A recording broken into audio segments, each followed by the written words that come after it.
And even in that moment when those things was happening, people spitting on him, people stabbing him, people doing just brutal things to him while he's dying, Yes. he looks up and he say, "Father, forgive them, for they know not what they do." And I'm like, whoa, hold on. What Yeah, they type do know what they're doing. what type of place you gotta be in your life mentally to not even internalize unforgiveness or hurt or pain?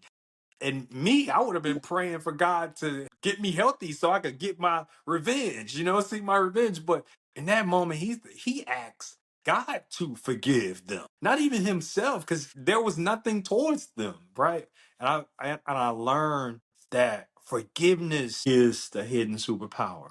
Hi, I'm Helen Blocker Adams, host of Reset to Reinvent podcast. And I'm Vanessa, CEO of Talent Connect. We have connected our talent as women entrepreneurs, and I am pleased to announce Talent Connect as a founding sponsor for our popular podcast. For any of your staffing, payroll, or other business services needs, be sure to check out our website at talentconnectga.net.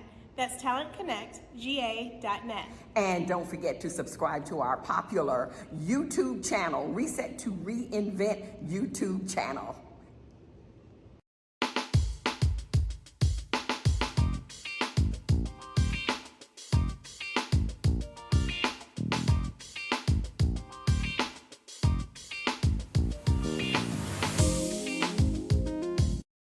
Hello, hello, hello, and welcome to episode 61 of Reset to Reinvent podcast. I am your host, Helen Blocker Adams, and boy, have I got a treat for you today.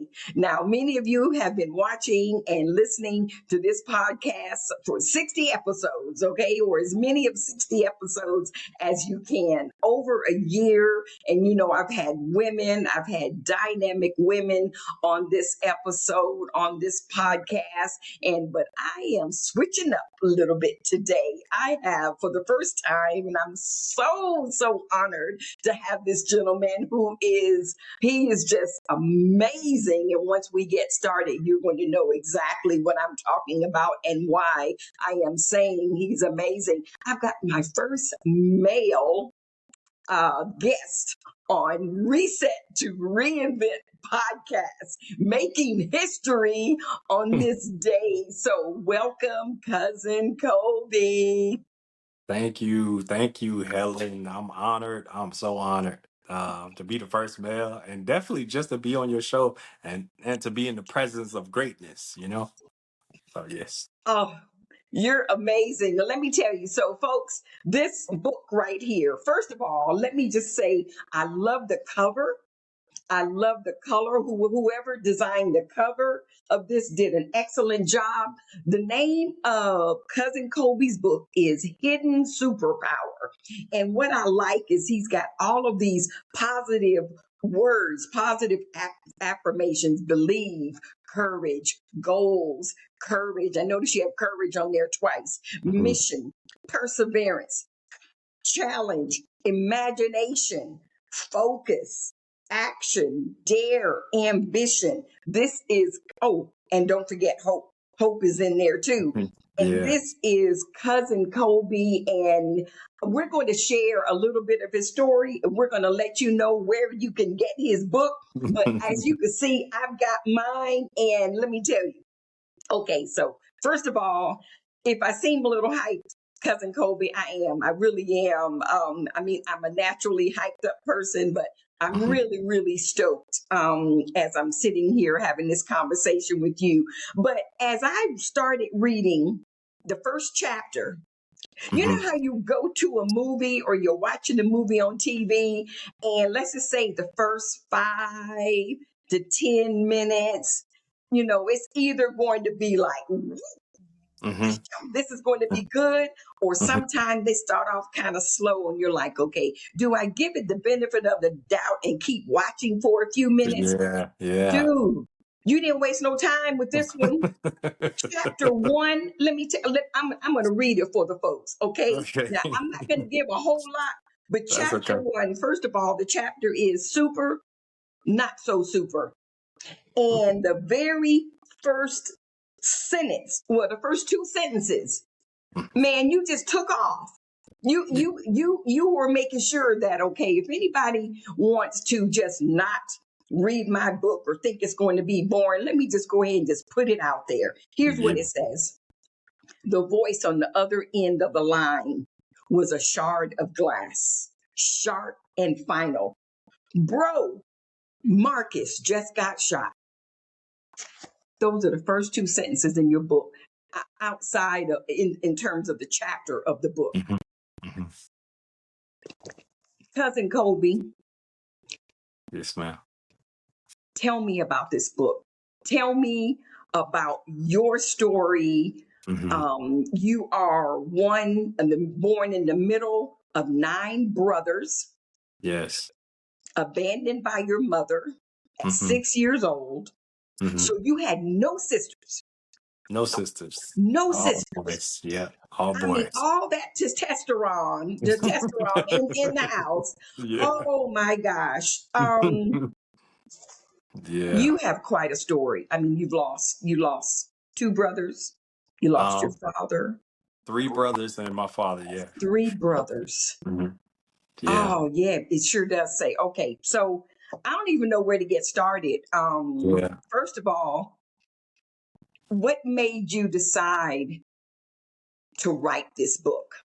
What was it that, after all that you went through, and we'll talk a little bit about that, but at what point, because you're talking some serious personal information in this Sure. book, and a lot of times people shy away from that because they don't want people to know. What Yeah. was the trigger that made you say, you know what, I have got to share my story? Um, for me, I think it was like outside of like God just letting me know that I had a message to share.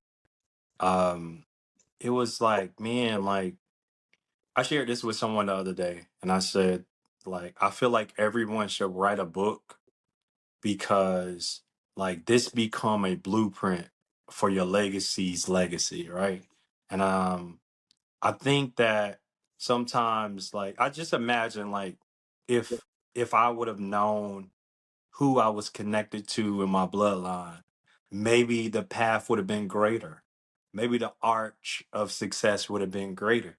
So, so for me, the motivation was like making sure that my kids, like had like a blueprint and understood who this dude was that they're most connected to. So that was like the why, and that was the push. The other reason was like there's some stuff I had to get off. I think a lot of us we wear trauma daily, and we're just living a life where we just truly surviving.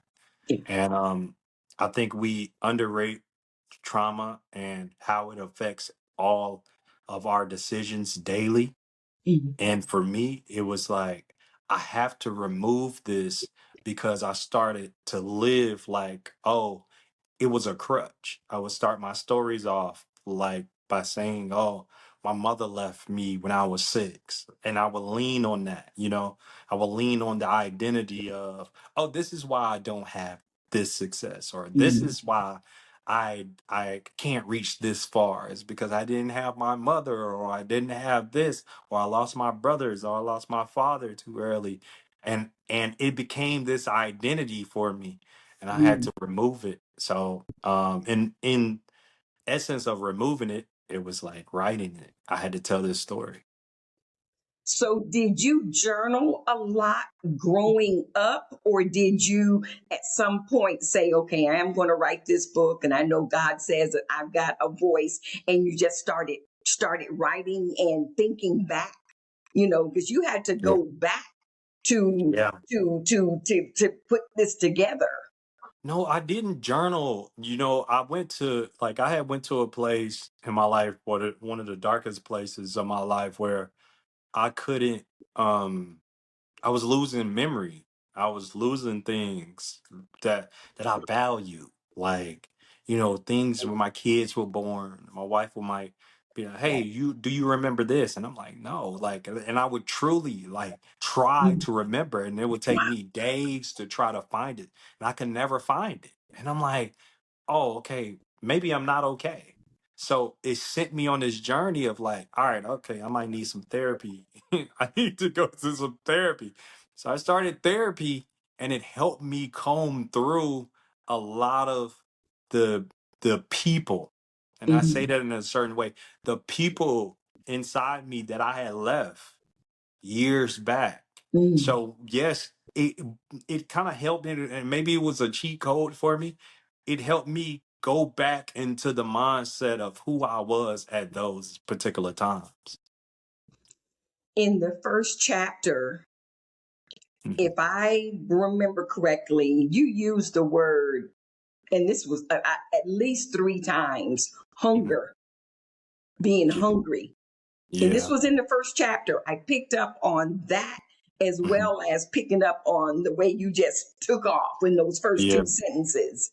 So yeah. tell me about that.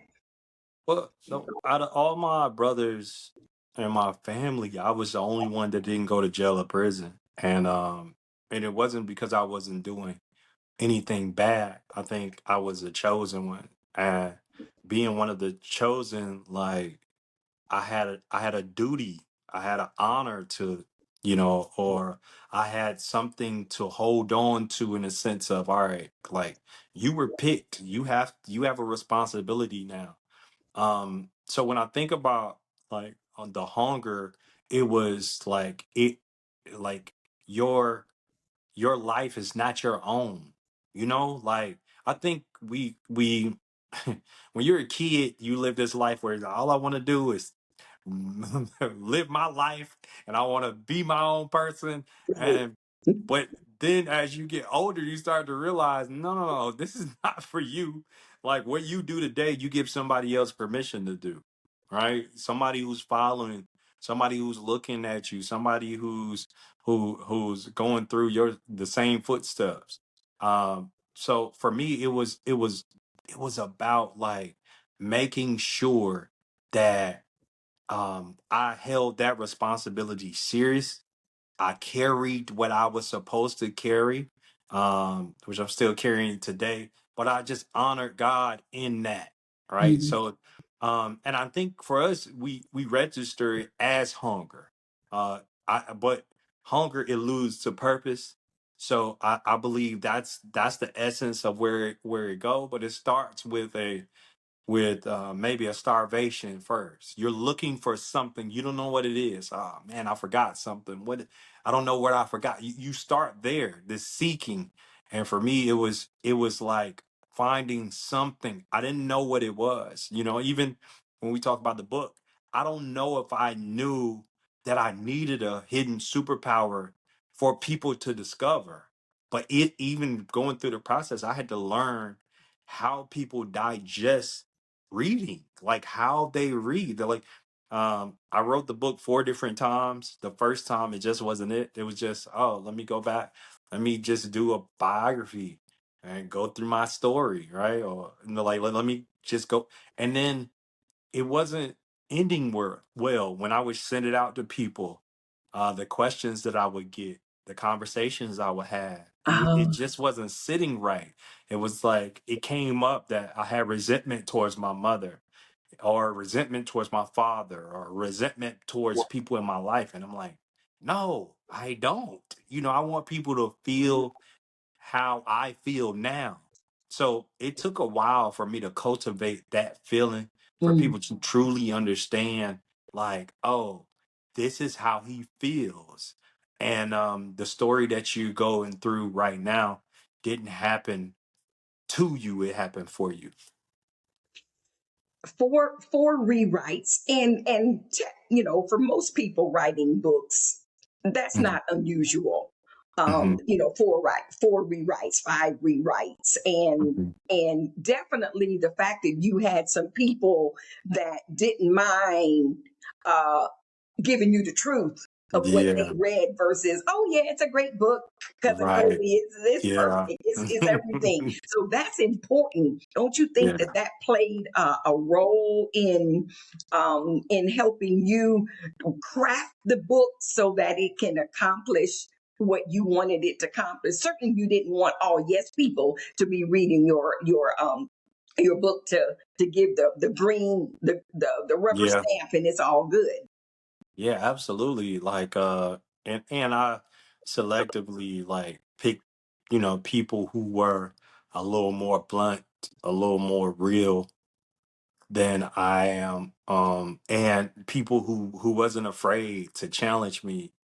Um and with my own discretion, I was able to pick some of the things, even if they were, I was able to pick some of the things apart. But one of the most impactful was probably my father-in-law, Ben Hassan. So when I gave it to him, um, he asked me some questions, and I was like, it made me think. He was like, "Man," and this was the third version of the book. He was like, "You sure you want to put that stuff in there about your father?" And I was like, "Well, it's the truth." So, but it made me reconsider that he also said to me, he was like, "Man, I," he was like, people always rise to the occasion sooner or later, right? So I was like, okay. And I'm just kind of eating what he's giving me at the time. And then he shares with me about my mother. And this is how I know, because this was like the second time I heard it. This is how I knew people would have felt if they would have got the third version. They would have felt resentment towards my mother, and that's something that I like. I work through, so I don't have any, you know, lost love or anything for my biological mother, and I want to make sure people get that. And I feel like it would have just changed the entire feeling and the narrative of the book if that would have been what people got. So um he said to me, he basically alluded to that, man, your mother was probably just surviving. She probably did the best that she could, Mm, in the situation or circumstances that she lived through. yeah. And I later learned that sometimes, like, yeah, I think we live life thinking that we were here, and it's a one-way street. Our mothers are just supposed to, take care of us, protect us, or be there for us. But I Right. think the majesty or the majestic side of God, right? Sometimes God will send the children to save the parent. Mm, So for me, it was like, all right, just understanding, like, just because this is a traditional way of things, that may not be the purpose here. So I had to learn, like, yeah. truly how to forgive. And I didn't know, like, I think biasly we walk around and we walk around with these blind spots. We see life in a blind spot. Mm, And I remember having a conversation with God. I was like, man, like, just praying, just, God, help me with my blind spots. Like, I don't want to be so blind that I'm delusional, mm. right? And I think there's a Oh, there's a boy. there's a real thin line between bias and delusional. And I'm like, I don't want to be so biased that I'm delusional. So God help me. And what he showed me was, I kept showing me things like Jesus dying on the cross. But I'm not the traditional way. I don't look at things the traditional way. I look at things in a way, I call it asking the stupid questions, for lack of better words. But I call it that mainly because I'm like, I'm asking the questions that maybe should be common sense. But anyway, when I think about Jesus dying on the cross, I often share with people, there were moments where people were there to help him die. They and ironically, is probably not helping him, but he's dying on the cross, and there were people who were upset that he was dying on the cross, and they wanted him to die faster. Just imagine just that. And even in that moment when those things was happening, people spitting on him, people stabbing him, people doing just brutal things to him while he's dying, Yes. he looks up and he say, "Father, forgive them, for they know not what they do." And I'm like, whoa, hold on. What Yeah, they type do know what they're doing. what type of what type of place you gotta be in your life mentally to not even internalize unforgiveness or hurt or pain. And me, I would have been praying for God to get me healthy so I could get my revenge, seek my revenge. But in that moment, he asks God to forgive them, not even himself, because there was nothing towards them, right? And I learned that forgiveness is the hidden superpower. That's the part that we have all like missed. We under like unforgiveness like is so underrated. Like Mm.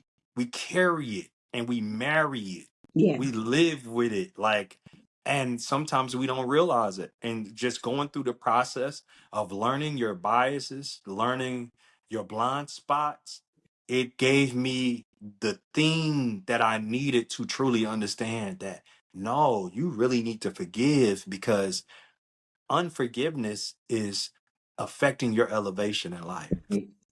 Right, your elevation, your health, your relationships, Yes, everything. You're right. yes, And that was some very good advice from Ben. I didn't know that was your father-in-law. How about that? yeah. He's a good friend of mine. He is by far one of the smartest, intuitive, thought-provoking, uh honest Yeah, individuals that I think I've ever met. You yeah, know, yeah, yeah. I'm so lucky. I had a conversation with him the other day, and he was just talking about politics, and I was like, man, I I was sharing with him that people need to get that you really have nothing to gain. And that's a different place, you know. Yeah, because a lot of people may have, maybe that's ego they're feeding, maybe there's something else they're working towards. I'm like, you do this is you every day when you're not. exactly, so exactly. so for you to be in a place and be passionate about something and you don't have anything to gain from it, it's only a gift from God. Yeah. Yeah, Absolutely, and you're right. Through his radio show, podcast, through his newspaper back in the day, all yeah, of those were words of wisdom and mhm, truth to put out there. And some people just won't accept it just because that's yeah, just they're dealing with their own issues. hmm, They're dealing with their own absolutely. issues and they're lacking hidden superpowers. Yeah. So, cousin Colby, Hmm. now, um, now that's the only name that I know you by, Yes, okay? And yes, I yeah. think most people know you by cousin Colby. And I remember there was a woman who worked.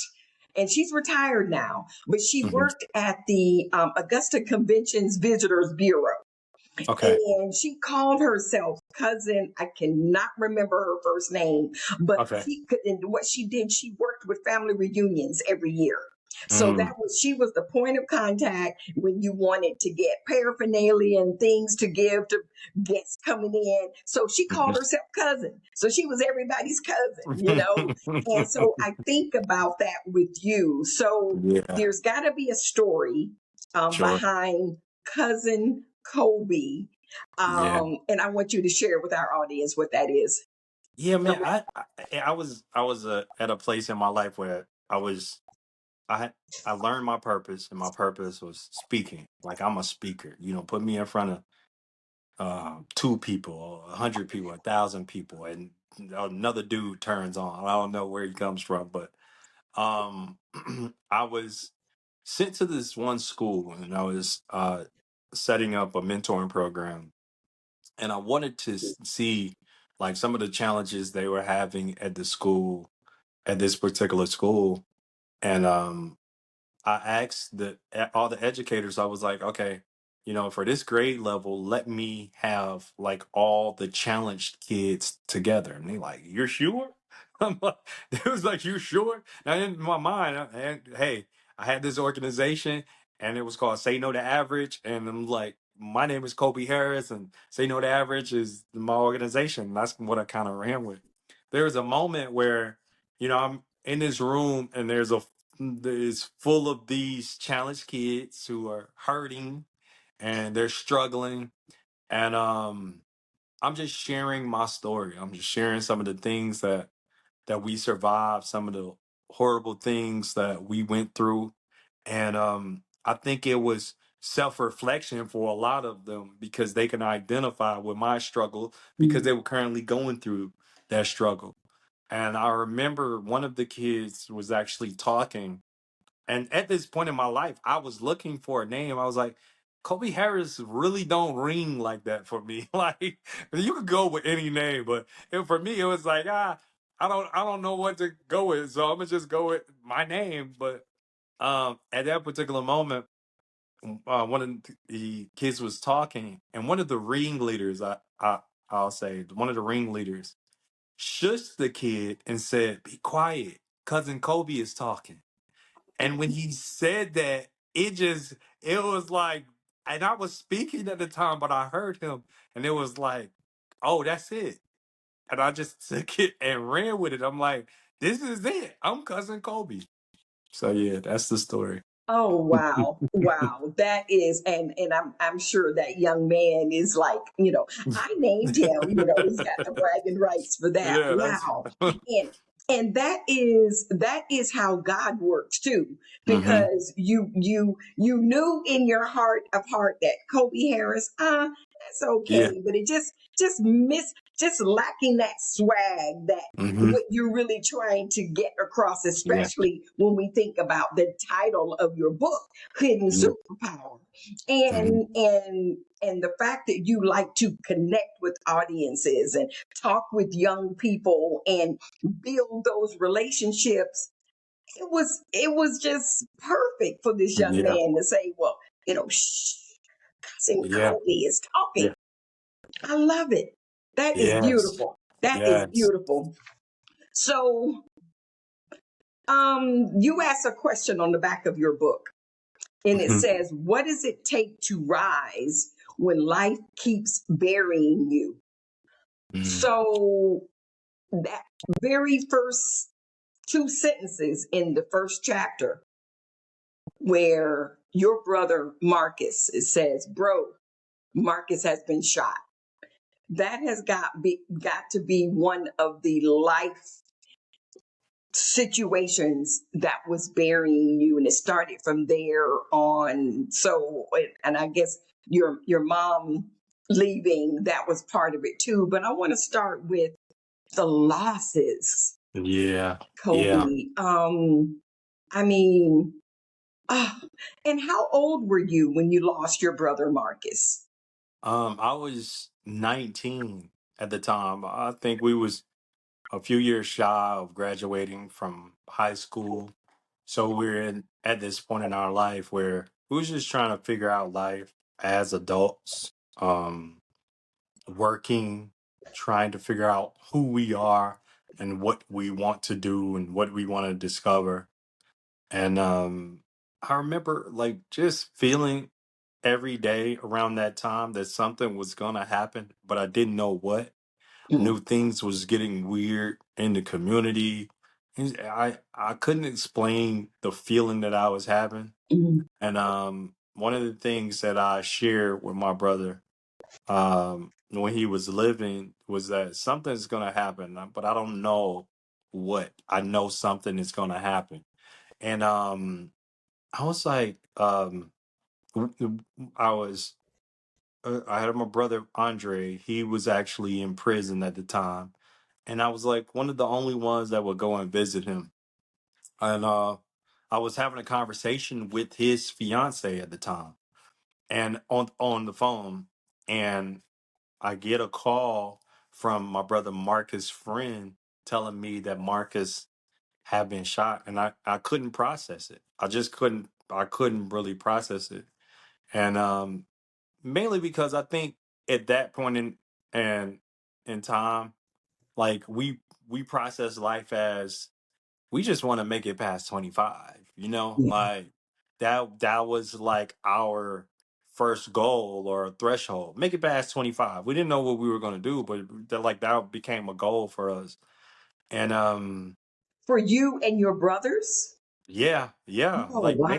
make it past 25. And Oh, the um the amazing thing with that was like, you know, like he didn't make it, but it was like, I don't know, I don't even know why that was our internal goal. Like like it was just one of this thing. It was like make it past 25.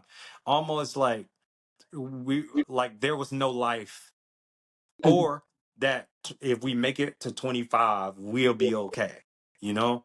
And for us, we were just living, you know. Marcus actually was in a drug deal gone bad, and when I got the call, I just dropped everything and ran to him.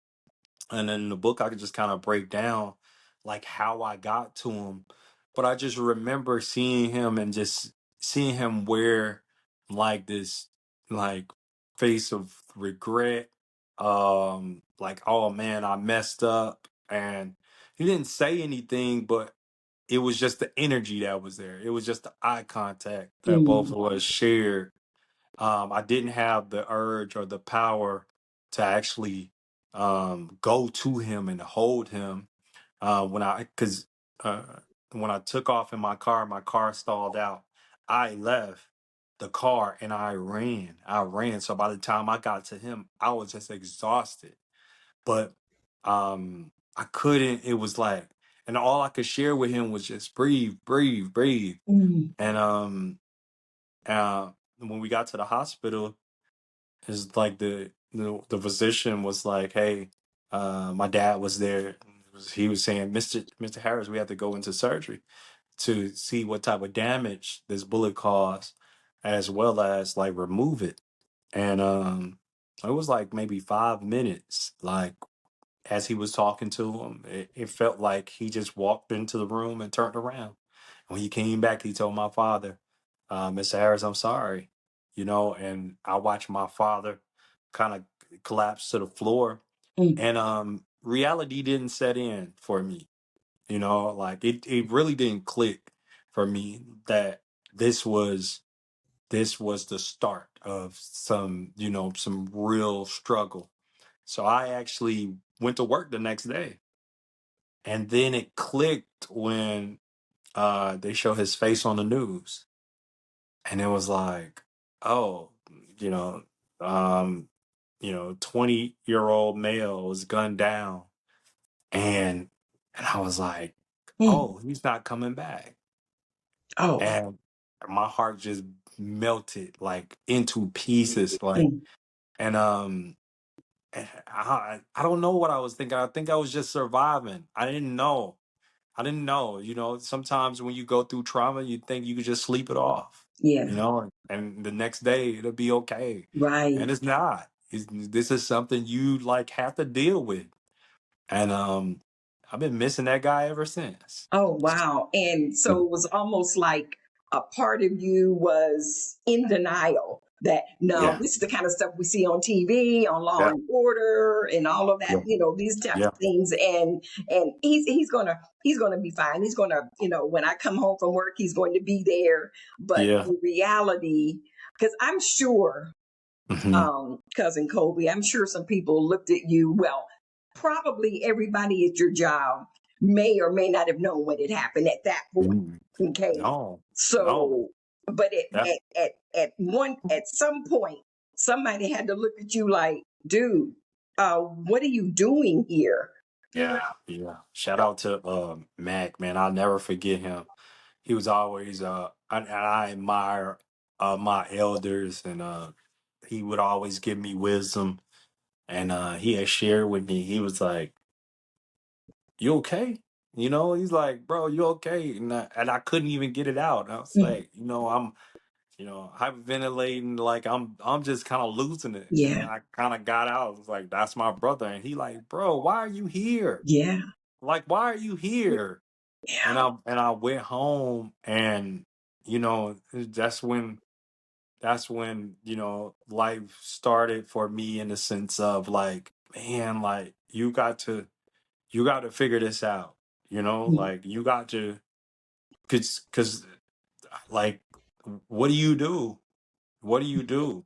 And then the first thing, you know, because we grew up in the streets, my first mom was like, "Oh well, we need to get some revenge. Like that's eye for an eye." Yeah. And but my dad, he had a hold on us, you know, like whatever he said was law.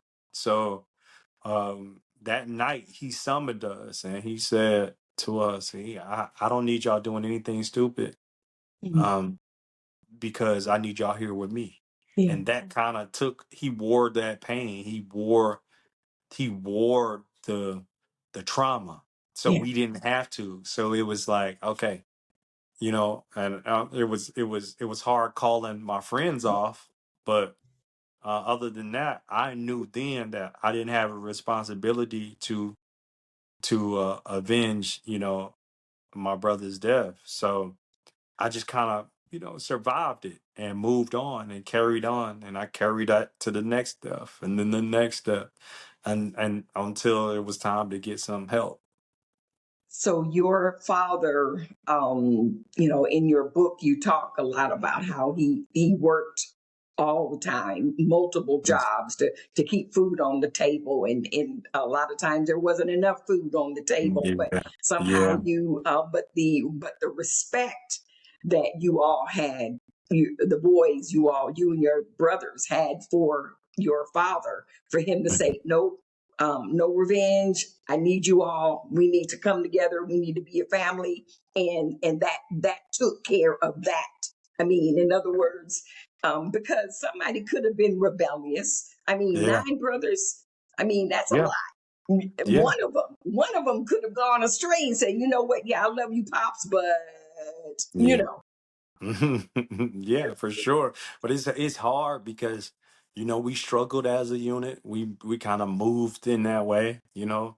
My dad had a hold on us where like you know, we had no real hate for each other, you know, like, you know, even at times when we disliked each other, we, you know, it was the brother fight, you know, punch each other in the arm or the chest, but right, it's like, you better not hit him in the face, you know, right, type of thing. So we just had a respect for each other because we didn't want to disrespect our father. And that became like law for us. It was like an unspoken rule. So we never went against that.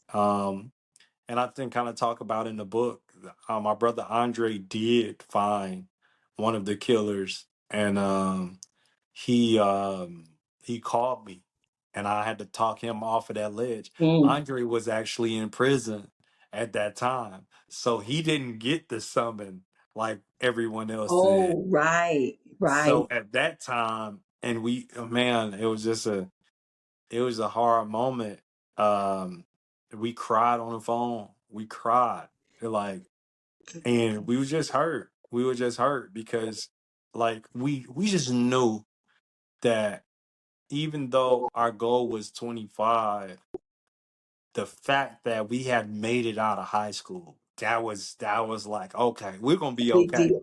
Oh man, we was okay. You know, nobody got hurt big. You know, we was fine. Oh, we gonna be okay. And for for him to get hurt to, you know, this fatal.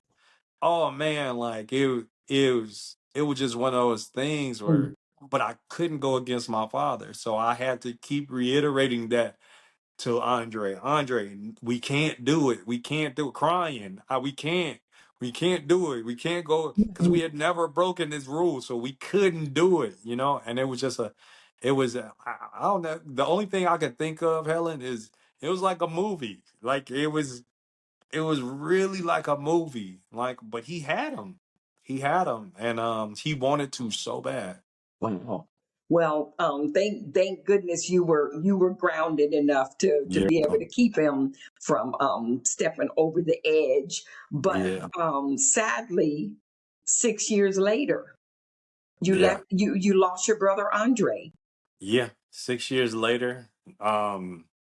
He was on a stolen bike, and he was just like, and he didn't know it was stolen. He was just borrowing his friend's bike, and just joyriding, and someone pulled out in front of him, and it threw him about 50 feet, and he hit his head. And Oh, by the time we got to the hospital, he was brain dead. oh, And um, I could still sense him, walking in that hospital. They had to like really do surgery immediately to relieve some of the pain of his brain swelling. And the first thing that I did was I grabbed his hand, and he didn't squeeze back, and it was like, oh, this is again it's happening. And I think um that became the start of my healing journey, because I realized that we had survived so far, but we had something on us that we had to get rid of. And what I always reference it to is like, going back to when I say I kind of ask the stupid questions. When Jesus cursed the fig tree, like I always kind of go back to that, because I wanted to truly understand, man, mm, what was the fig tree really doing? Like that fig tree wasn't bothering anybody, right? But it made me realize, like, I think with our brand and our legacy, and I just it broke my heart to lose any of my brothers. But I think like they their sacrifices was for us, for me, the rest of us that are living, to prevail, you know? And in the essence of the fig tree, I think there were some things that we were carrying. When I went back and I shared with my father, well, just understanding his relationship with his father. He had a lot of resentment toward his father because his father left when he was younger. His mother died when he was 17. And so he really didn't have his family. And he held a lot of that unforgiveness that had been passed on to us. mm, And even though my biological mother, we never would disrespect her because my father wouldn't allow it, mm, it was still on us. The unforgiveness was on us. And weirdly, I don't think you can get that far in life when you have something that you're wearing so ungodly. you know there's some, especially when you are chosen, mm. because I believe it's going to taint who you ought to be, who you're supposed to be.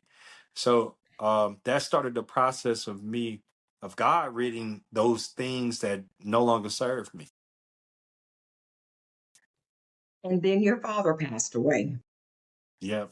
Then my father, man, um How many years was it after Andre passed away that your father died? it was 4 years. So,4 years. Mm, yeah. So between Marcus and Andre was 6, and it was 4 with my father. And with him, I just thought we was gonna survive it. He was he went to the hospital, and the doctor told him he had pancreatic cancer, and he only had about 3 to 4 months, and it just felt like 30 days, like it was super fast. Like I didn't think it was going to be that fast. And I even had a conversation with my dad where I was like, Dad, we got to beat this. He was like, no, we going to beat this. We going to mm, beat this. And, like when your father tell you something, that becomes like a covenant, right. um, so I believed that that was going to happen, but I didn't know he was speaking in like dimensions, or he was speaking in like legacy at that moment. He was speaking, no, no, no. Like, we're going to beat this. We're going to beat whatever this is spiritually that we're fighting. We're Mm, going to make sure that this never happened to the bloodline that continues, And mm. I didn't understand it. So I refused to. I refused to grieve. I refused to grieve my father. I became so busy My father died in 2016, and I didn't grieve him to 2018, 2019. Mm. I was too busy. I was too busy. And then I started to realize, oh, there's something wrong with me.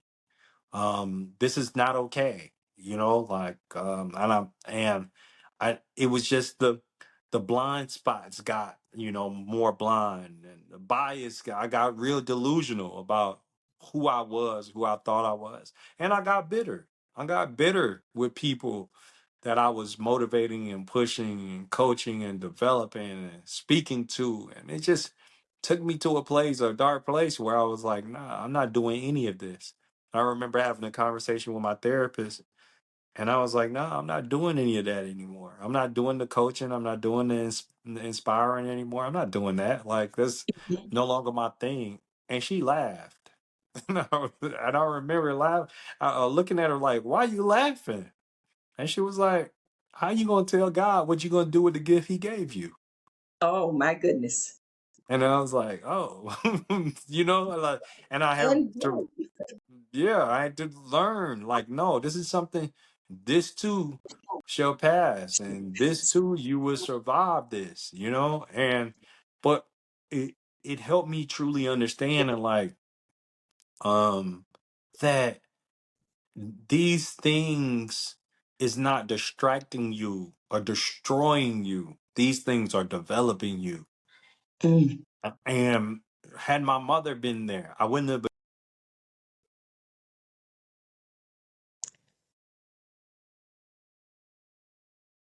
we'll be back in just a moment.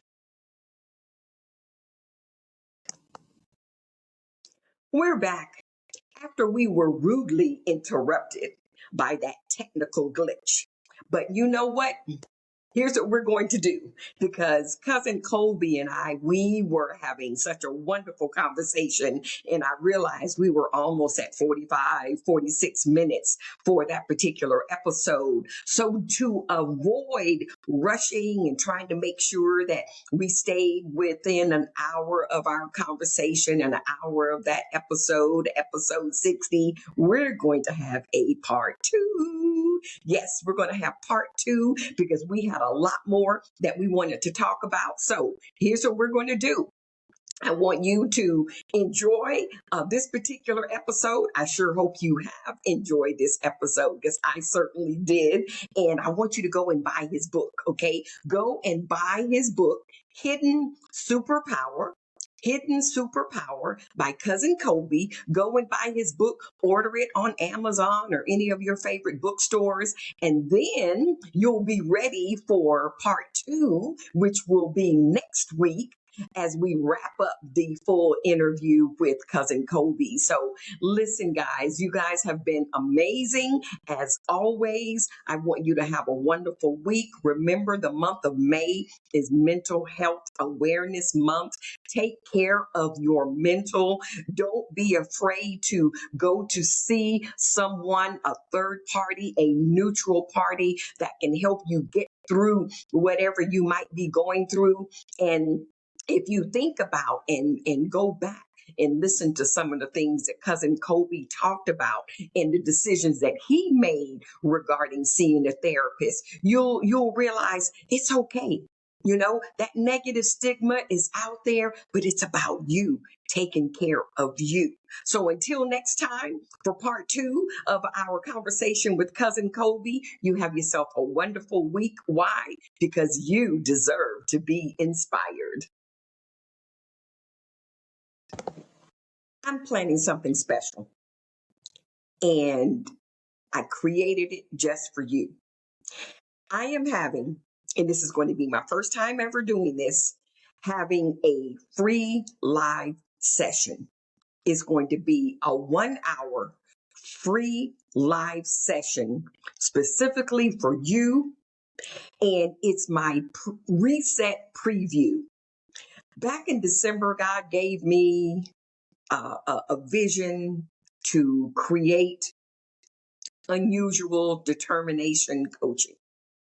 And a previous episode, I went into details about it, and I can't even remember what episode it was. But over the months, when I look back, here it is May, and I tweaked it here and tweaked it there and tweaked it there. And God keeps nudging me. You ever been in that situation where God is nudging you to do something, but it's like you still haven't done it yet? So I'm stepping out. I'm stepping out on faith, and we're going to ride this together. And this is a free 1 hour live experience for women ready to rebuild, even if you're scared. Just like me. Am I a little afraid? Maybe just a little tiny bit. But the thing about it is God says, no, I gave you this. I've birthed this in you. You have lived this. It's time for you to share it with women all over the world. So that's what we're going to do. I've got something that I want you to be a part of. It's a free 1 hour live experience for women ready to rebuild, even if you're scared. Now, there's going to be a couple of ways that you can sign up. You can go to in my bio, or in the links, or in comments, wherever you're seeing this. Just look for Eventbrite. Okay, if you see the link for Eventbrite, if that doesn't work for you, send me an email to reset2reinvent@gmail.com, reset2reinvent@gmail.com. Or if you're watching this on Instagram or whatever, DM me. However way, I'll make sure that you get it. You don't want to miss it. So the webinar is going to be on the 19th of May. Okay, so this is for you if you've experienced loss, career, marriage, a loved one, and don't know who you are on the other side. Or this is for you if you're pushing through, but quietly running on empty. We've all been there. I've been there. Okay. And you're tired of surviving and ready to rebuild with intention. Oh my goodness, you don't want to miss 1 hour. 1 hour. I'm going to give you a preview of my full reset framework that God has given me, and it's already in place, but I'm going to give you a sneak peek. This is going to be on the 19th, which is a Tuesday, May the 19th, 7 p.m. Eastern Standard Time. It's going to be live via Zoom. Okay. It is free. And what I want you to do is just right now, go ahead and go into my comments, go in the bio, and look for the Eventbrite. If you can't find it, shoot me an email at reset2reinvent@gmail.com. Make a note in comments wherever you need to go, so that let me know that you want to attend the reset preview. I'll see you there.